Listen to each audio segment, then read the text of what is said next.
के चलने के चलल दुल्हा सूप के फटकार हो आजू अब हम जीत गलिया ए हो जुआबा हम जीत गलिया आ बाबू तोरा हारल हो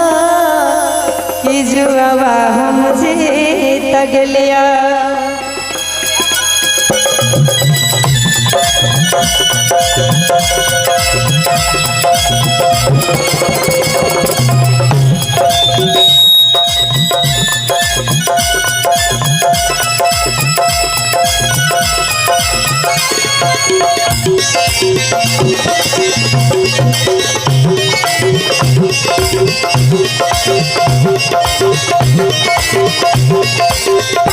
चलनी के चलल दुल्हा सूप के फटकार हो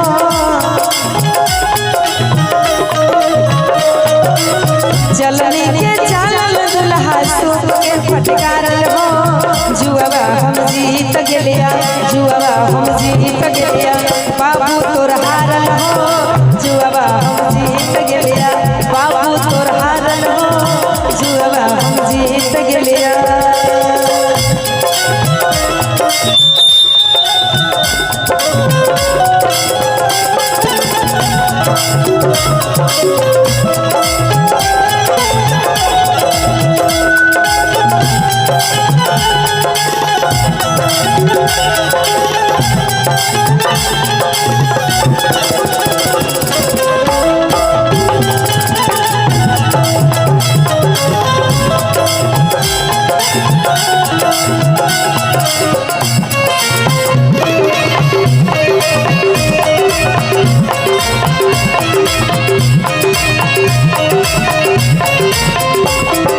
अच्छा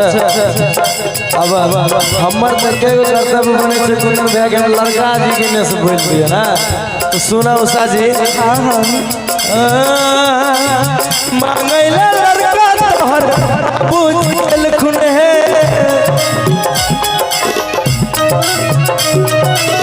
मांगैला लड़का तोहर बाबूजी एलखुन है हमर बाबा दादा के हमर बाबा दादा के गोरबा दावल खुने हमर बाबा दादा के गोरबा दावल खुने हमर बाबा दादा के।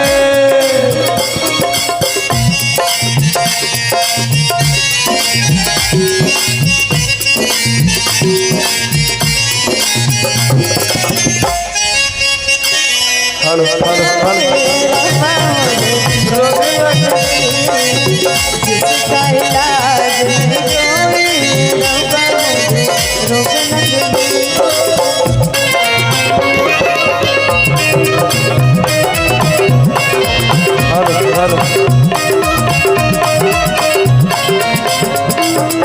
और दुल्हा साहब के पापा के लिए कहेंगे दुल्हा तोर बाबू छथिन कई दिन के जागल हो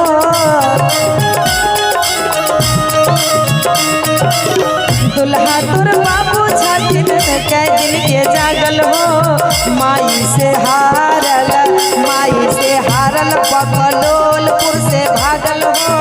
माई से हारल बकलोलपुर से भागल हो माई से हारल। तो सुना हमर बाबूजी छथिन गौवा के मुखिया है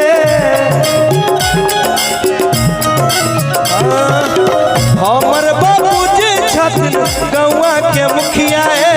घेरने रहै छै उनका घेरने रहै छै उनका। हेलो थोड़ा साइड हो जाइए ना उधर से उनको थोड़ा सा देखने दीजिए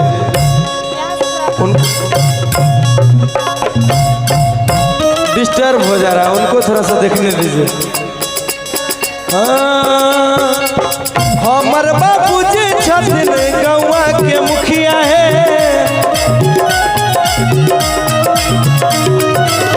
हमर बाबूजी छथिन गौवा के मुखिया है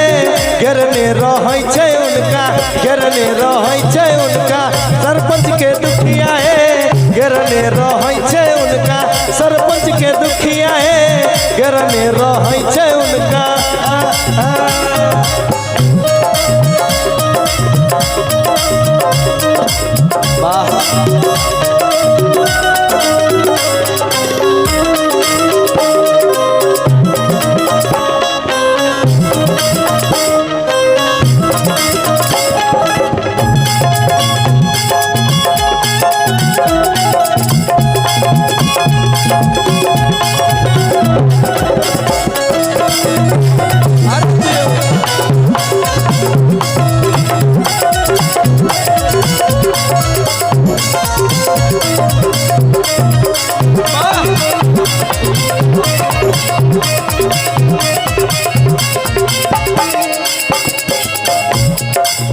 परिसन सुंदर जिया तोरा हम दिलिया हो परिसन सुंदर जिया तोरा हम दिलिया हो मूर्ख गवार दुल्हा लेके तू आई हो मूर्ख गवार दुल्हा लेके तू आई हो मूर्ख गवार दुल्हा। सुना तू केतनो बोल लेकिन हमारे के करते कुंदन भैया हाँ मांगैला लड़का तोहर बाबूजी एलखुन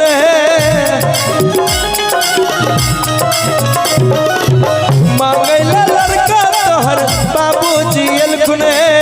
हमर बाबा दादा के करवा दावलखुन हमर बाबा दादा के करवा दावलखुन हमर बाबा दादा के हमर बाबा दादा के करवा दावलखुन हमर बाबा दादा के करवा दावलखुन हमर बाबा दादा के करवा दावलखुन हमर बाबा दादा के करवा दावलखुन हमर बाबा दादा के हमर बाबा दादा के करवा दावलखुन।